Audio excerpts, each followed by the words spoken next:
चलिए रुक करते एक और अगली बड़ी खबर की और भोपाल से ही सामने आ रही, जहां धान और गेहूं उपार्जन में गड़बड़ी रोकने के लिए बनेगा एकीकृत निगरानी तंत्र। उपार्जन परिवहन भंडारण की रखी जाएगी निगरानी रखने बनेगा केंद्रीय कृत कंट्रोल कमांडर सेंटर। खाद्य मंत्री ने एसीएस और आयुक्त को दिए गए निर्देश, मैदानी गड़बड़ी रोकने कठोर कार्रवाई के निर्देश दिए गए हैं। सीएमआर की रैंडम जांच के निर्देश दिए गए हैं। जांच के लिए 3 सदस्यीय टीम गठित करने की बात कही गई है। तो ये बड़ी खबर इस वक्त आपको बता रहे हैं, जहां धान और गेहूं उपार्जन में गड़बड़ी रोकने के लिए बनेगा एकीकृत निगरानी तंत्र। उपार्जन परिवहन भंडारण की रखी जाएगी निगरानी रखने बनेगा केंद्रीय कृत कंट्रोल कमांडर सेंटर। खाद्य मंत्री ने एसीएस और आयुक्त को दिए हैं निर्देश, मैदानी गड़बड़ी रोकने को कठोर कार्रवाई के निर्देश दिए गए हैं। सीएमआर के रैंडम जांच के निर्देश दिए गए हैं और जांच के लिए 3 सदस्यीय टीम गठित की गई है। ये बड़ी खबर इस वक्त आपको बता रहे हैं भोपाल से। चलिए ज्यादा जानकारी लेंगे हमारे संवाददाता सत्यम शर्मा से। जी सत्यम, धान और उपार्जन में गड़बड़ी रोकने के लिए निगरानी तंत्र बनाने की तैयारी की जा रही है। जी वैशाली, देखिए जिस तरह से धान उपार्जन केंद्रों में बड़ी मात्रा में धांधली हुई है और भ्रष्टाचार हुआ है, और जो मिलर्स थे उन्होंने, और जो आपूर्ति केंद्र या कहे कि जहां पर उपार्जन प्रबंधन केंद्र थे वहां के अधिकारी की मिली भगत के कारण कहीं न कहीं ये घोटाला किया गया है। और जो कंप्यूटर ऑपरेटर थे उन्होंने भी बड़े घोटाले को अंजाम दिया है। इसको लेकर के अब खाद्य मंत्री जो खाद्य मंत्री और नागरिक आपूर्ति मंत्री हैं गोविंद सिंह राजपूत ने कहा है कि एकीकृत जो कमांड सेंटर है वो बनाया जाएगा और केंद्रीय कमांड सेंटर के जरिए 3 सदस्यीय टीम बनाकर इनका गठन किया जाएगा और कहीं न कहीं यहाँ से निगरानी रखी जाएगी। हम आपको ये भी बता दें कि ये जो सवाल उठा है, पहले जबलपुर का सवाल था, और जबलपुर में जिस तरह से 17 राइस मिलर्स को अनुबंधित किया गया था बाहर की राइस मिलर्स को धान लेने के लिए, और उसमें से जो 17 राइस मिलर्स हैं, तो आप धांधली का एक पैटर्न समझिए किस तरह से धांधली की गई है।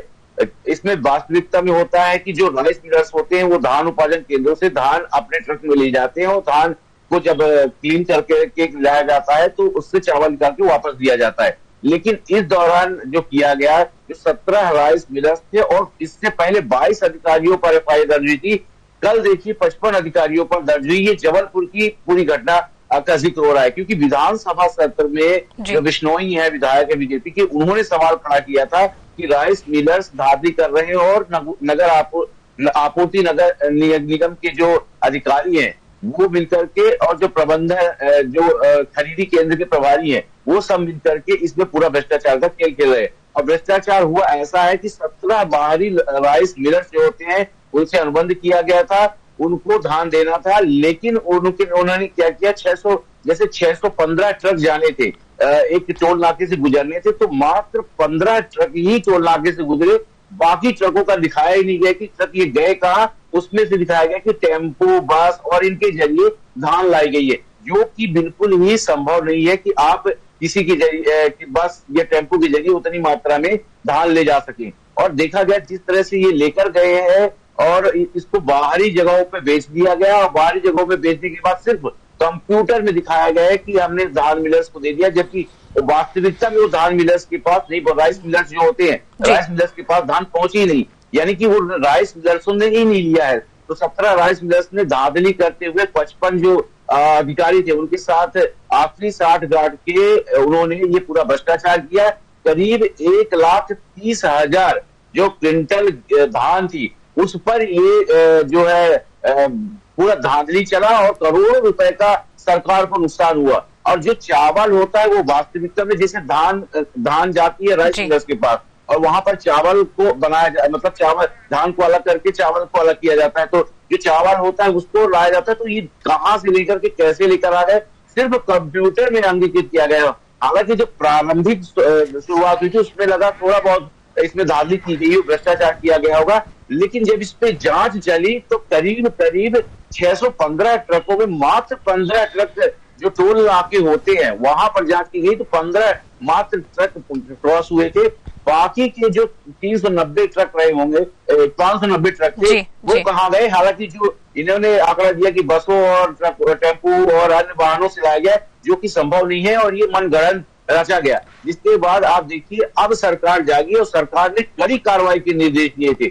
जबलपुर जो कलेक्टर है दीपक सक्सेना, उन्होंने 22 लोगों पर एफआईआर दर्ज की। इसके बाद एक दिन पहले 55 सरकारी कर्मचारियों और जो प्रबंधन उपार्जन केंद्र होता है, प्रभारी होते हैं, उनके खिलाफ और राइस मिलर्स के खिलाफ जो है अब जांच के आदेश जारी की गए और एफआईआर भी दर्ज की गई है। तो कुल मिला के बड़े स्तर पर जो मिलर्स है, राइस मिलर्स है, इसके साथ साथ ही जो उपार्जन केंद्र में प्रभारी हैं, अधिकारी हैं, उनकी मिली भगत और साठगांठ की वजह से ये पूरा खेल खेला गया और करोड़ों रुपए की हेरा फेरी और राइस मिलर्स ने राइस धान न लेकर के अन्य जगहों पर फिर जो प्रबंधन उपार्जन के प्रबंधन होते हैं, अन्य जगहों से अन्य जगहों पर उनको सेटल किया गया और कंप्यूटर में दिखाया गया कि कंप्यूटर में जो राइस मिलर्स को धान पहुंच गई है। लेकिन जिस तरह से कंप्यूटर जो ऑपरेटर थे उन पर भी बड़ी कार्रवाई के निर्देश दिए गए हैं। सीएम डॉक्टर मोहन यादव ने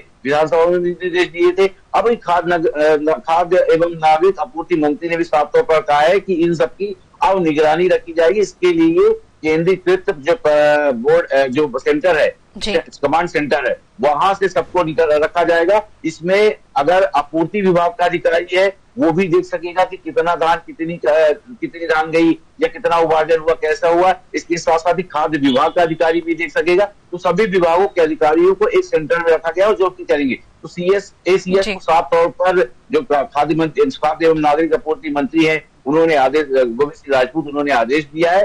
और जो भी गड़बड़ी करेगा मैदानी स्तर पर भी जाने को कहा गया है कि आप ग्राउंड लेवल पर उतरिए और वहां जाकर कार्रवाई करिए और वहां पर जाकर जांच कीजिए। अगर इस पर कोई गड़बड़ी पाई जाती है तो निश्चित तौर पर फिर से कार्रवाई की जाएगी, क्योंकि 1,30,000 के करीब जिस तरह से क्विंटल धान की हेरा फेरी और बड़ी स्तर पर हेरा फेरी की गई है और धांधली की गई है, जिसमें बड़े अधिकारी और कर्मचारी सब मौजूद है।